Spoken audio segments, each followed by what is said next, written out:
At 45, Chief Ikenna Obi was the most powerful man in the room. Every room. He owned banks, oil wells, and politicians. His voice was soft, his suits were impeccable, and his smile never quite reached his eyes. People respected him the way animals respect fire, from a distance, with their backs against the wall. His younger brother, Chinedu, was everything Ikenna was not. 32, quiet, uninterested in boardrooms. He ran a small nonprofit that built schools in rural areas. Lived in a modest apartment. He drove a 10-year-old car and wore shirts with ink stains. He had their mother's gentle eyes and their father's stubborn jaw, and he had never once asked his brother for money. And in the basement kitchen of Ikenna's mansion, a 23-year-old orphan named Adeze scrubbed pots with raw hands, served meals she never tasted, and counted every scratch on the marble floor, because counting was the only thing that kept her mind from breaking. 3 lives, 1 house, and a secret that would set all of them on fire. The mansion breathed money. Every wall, every fixture, every corner had been designed to remind anyone who entered that they were standing in the presence of wealth that had no ceiling. The chandeliers were Italian, the carpets were Persian. The silence was the kind that cost millions, thick, engineered, absolute. Ikenna sat in his study, a glass of cognac in his hand, watching the Lagos skyline through a window that was never opened.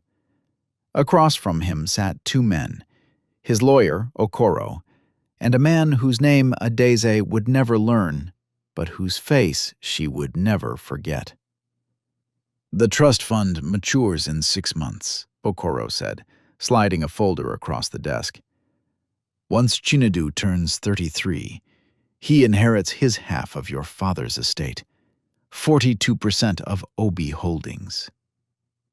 Silence. The glass rotated slowly in Ikenna's fingers. "That's 300 billion naira," the unnamed man added. "Control of the northern oil blocks. Majority stake in the shipping company. And enough voting shares to challenge your position as chairman." Ikenna sipped. The cognac caught the light. "Chinedu has no interest in business." "He doesn't need interest," Okoro replied carefully. "He needs a signature. The trust activates automatically." Another silence. Longer. Colder. "Unless," the unnamed man said, leaning forward, "he's declared mentally unfit. Or convicted of a crime. Either would trigger the forfeiture clause in your father's will." Ikenna didn't blink. His expression didn't change. But something behind his eyes shifted, like a door locking. "Draw up the plan," he said. "Which approach, sir?" "Both." Adeze heard every word. She hadn't meant to. She had been bringing Ikenna's evening tea. Same time every night, 8:15 sharp, silver tray, no sugar, 2 biscuits. The study door was thick, the carpet was soft, and her footsteps were the footsteps of someone who had spent years learning to be invisible.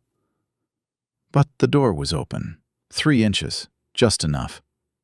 She stood in the hallway, the tray trembling in her hands, her heartbeat so loud she was certain they could hear it through the walls. "Draw up the plan. Both." She backed away. 1 step, 2. The tea sloshed slightly. She pressed her back against the corridor wall and breathed, shallow, quiet, desperate. She served the tea 7 minutes later. Her hands were steady. Her face was blank. Ikenna didn't look at her. He never did. "Thank you, Adeze." "You're welcome, sir." She left the room, walked down the corridor, down the stairs, into the kitchen, closed the door behind her. and pressed her hands flat against the cold counter until the shaking stopped. They're going to destroy him. His own brother.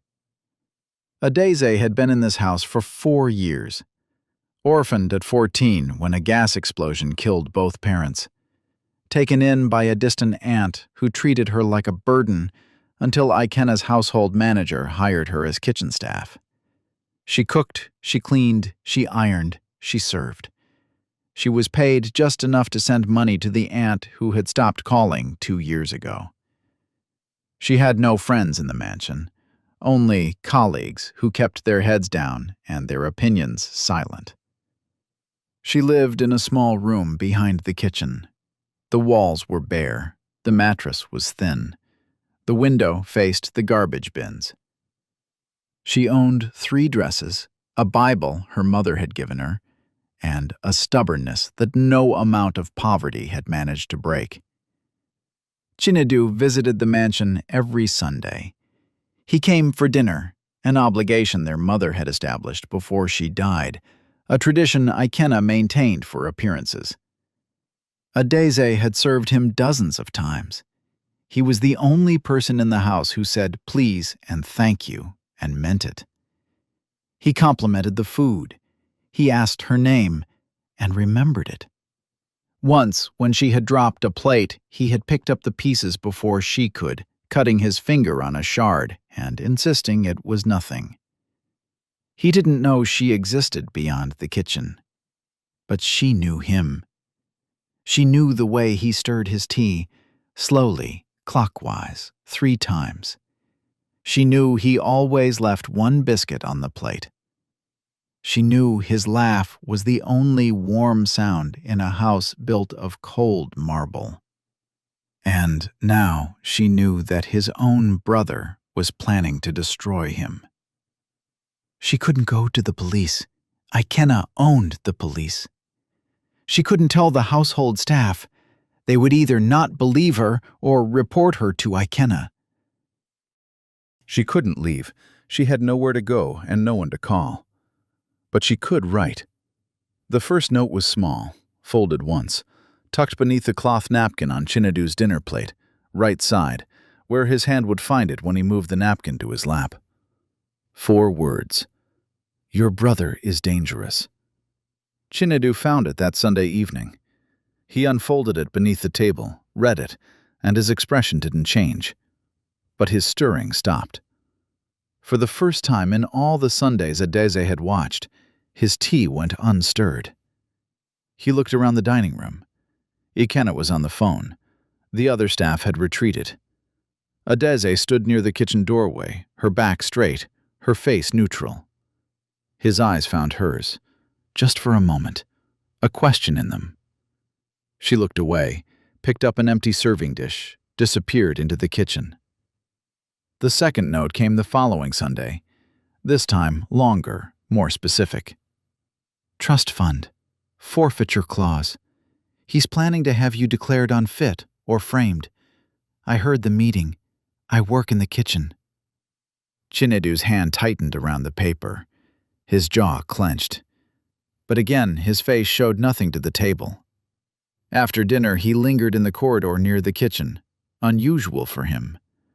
Adeze saw him from behind the door, drying a pot, trying to make her hand stop trembling. He didn't knock. He leaned against the wall outside and spoke softly, as if to himself. If you can hear me, leave the next note in the garden. 3rd bench from the gate. Sunday morning, before I arrive. Then he walked away. The garden became their mailbox. Every Sunday morning, before dawn, Adeze crept out through the service entrance and tucked a folded note beneath the 3rd bench, the one near the bougainvillea that no one else sat on because the wood was splintered. The notes grew longer, more detailed. Okoro is building a case. Fake documents. They have a witness, someone willing to testify you made threats against Ikena. I don't know who. I'll find out. Chinedu's replies came on the same bench. She found them Monday mornings, always in the same handwriting, precise, careful, quiet. "Thank you. Be careful. Don't take risks. Your safety matters more than the information." She read that line 3 times.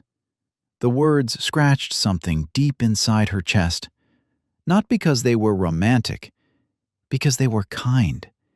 And kindness, in this house, was as rare as honesty.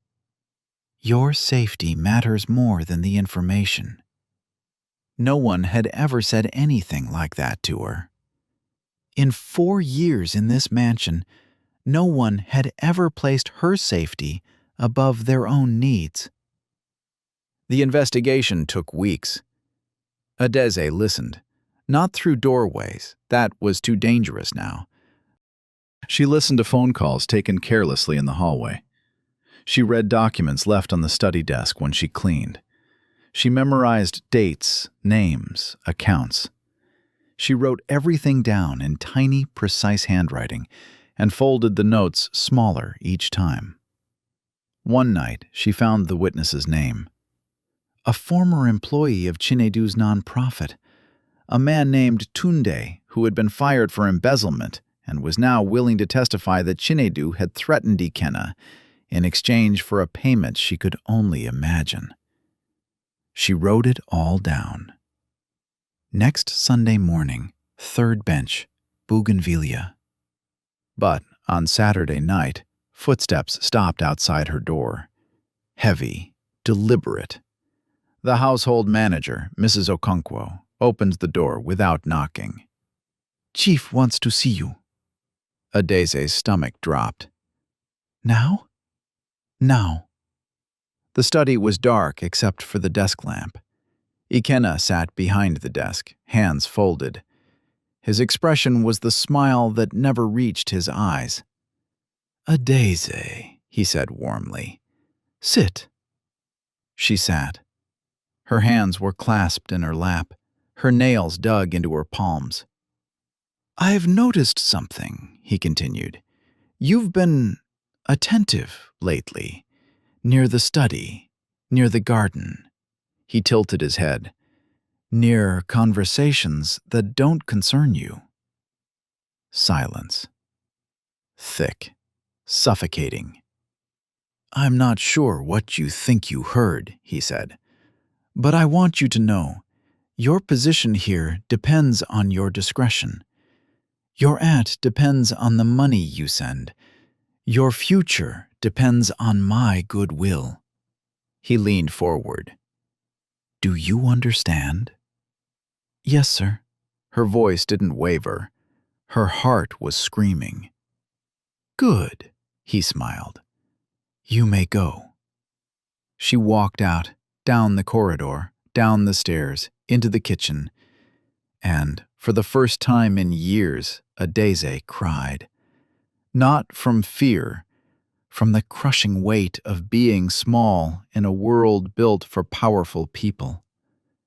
But she didn't stop. That night she wrote the final note.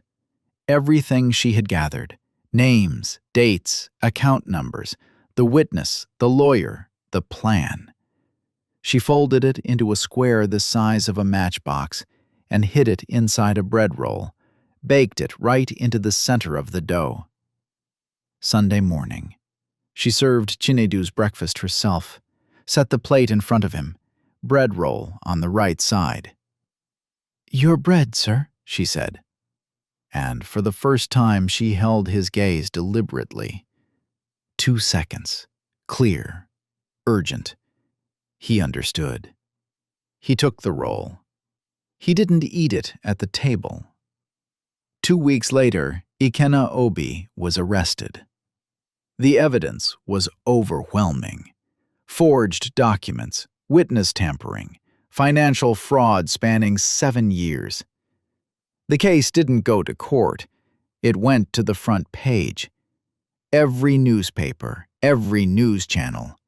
The empire shook. Chinedu didn't celebrate. He stood in the courtroom and watched his brother be led away, and his face held something that wasn't victory. It was grief. The particular grief of discovering that the person who was supposed to protect you was the one building the trap. The mansion was emptied. Staff were dismissed. Life scattered. Adeze stood outside the gate with a small bag containing 3 dresses, a Bible, and nothing else. The morning was cool. Harmattan dust hung in the air. She had nowhere to go. A car stopped beside her. Simple, not expensive. The window rolled down. Chinedu. "Get in," he said. I'm fine. "You're standing outside a gate with 1 bag and no plan." I've had less. Silence. A faint smile crossed his face. "I know. That's what worries me." She studied him. He studied her. 2 people who had been exchanging words on folded paper for months, but had never had a real conversation. Why did you do it? He asked. "You could have been fired, arrested, worse." She looked at the mansion behind her.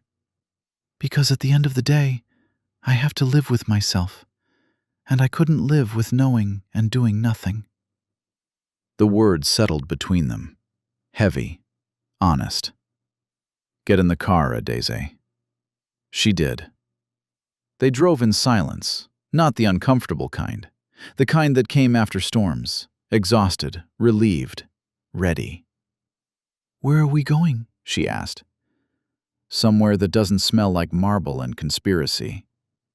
She almost laughed. Almost. Months rebuilt them both. Chinedu's nonprofit expanded. The trust fund, now fully his, was directed entirely into education. Schools, scholarships, libraries in villages that had never seen a hardcover book. Adeze managed the Lagos office, not because Chinedu offered, because she applied, formally, with a resume she had typed on a borrowed laptop and printed at a cyber cafe. He hired her on merit. She insisted on that. I want the job because I'm qualified, she told him during the interview. An interview she had demanded, even though he said it was unnecessary. Not because I hid notes and bread rolls. He bit his lip to stop from smiling. You're overqualified. Then pay me accordingly. He did. They worked together. Late nights, early mornings, shared meals from food vendors who brought plastic containers of jollof rice and plantain. Conversations that started about budgets and ended about childhoods, about loss, about the strange mathematics of survival. You remind me of my mother, he told her one evening. How? She noticed everything. She never raised her voice, but when she spoke, the room listened. Adeze looked at her hands, still rough, still strong. Your brother said my position depended on discretion. Your position depends on who you are, Chinedu corrected. And who you are saved my life. She didn't respond, but something warm bloomed in her chest, a feeling she hadn't allowed herself in years.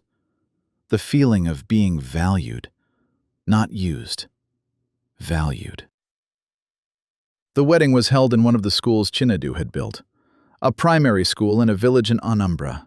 Concrete floors so new they still smelled of paint, chalkboards that had never been written on, desks donated by the trust. The children were the guests of honor.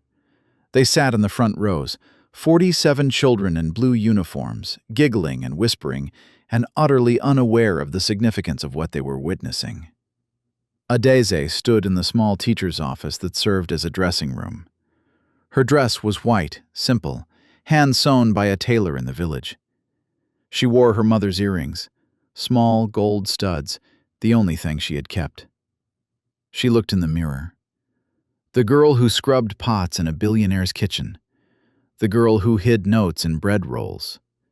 The girl who had nothing and risked everything. She was still that girl. But today, she was standing in a school she had helped build, wearing a dress that belonged to her, about to marry a man who had asked for her safety before her information. Ready? Amara, her colleague, asked. Yes.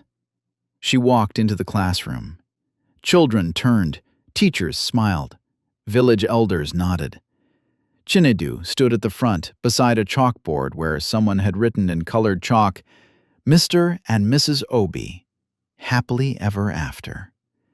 His eyes found hers. Everything else disappeared. She reached him. The room fell quiet, except for one child in the back row who sneezed, causing a ripple of giggles.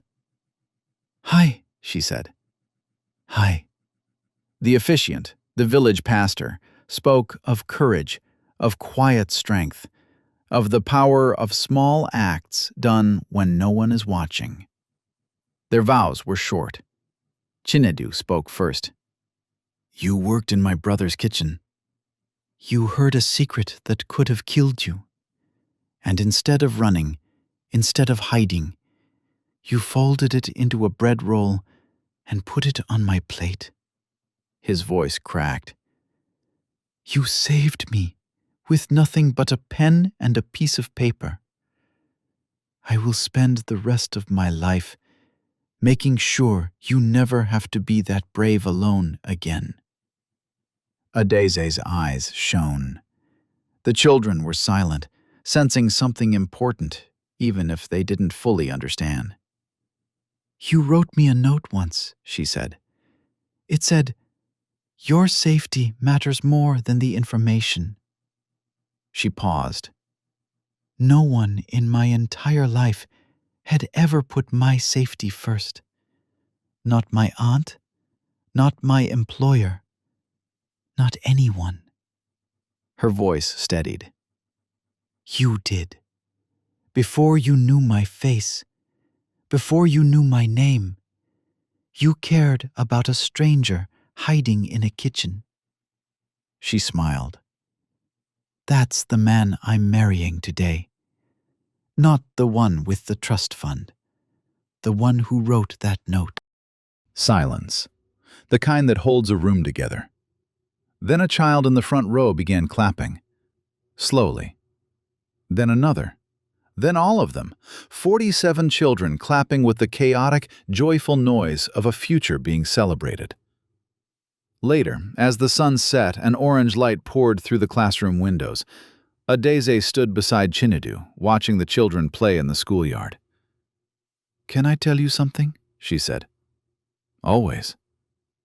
"The night Ikenna threatened me, I almost stopped. I almost burned the notes and kept my head down." "What changed your mind?" She looked at the children. "I thought about them. Not these children specifically, but children like them. Children who grow up thinking that the powerful always win and the small never matter." She paused. "I wanted to prove that wrong, even if no one ever knew." Chinedu took her hand. And, in the end, the orphan maid who hid messages in bread rolls didn't just save a man. She proved that courage doesn't require power, that honesty doesn't require safety, and that sometimes the smallest person in the room is the one holding the biggest truth. Not because of wealth, not because of position, but because the most dangerous thing in the world is a quiet person who decides to speak. Thanks for watching. If you enjoyed this story, please subscribe to this channel and tell us where you are watching from. Have a wonderful day.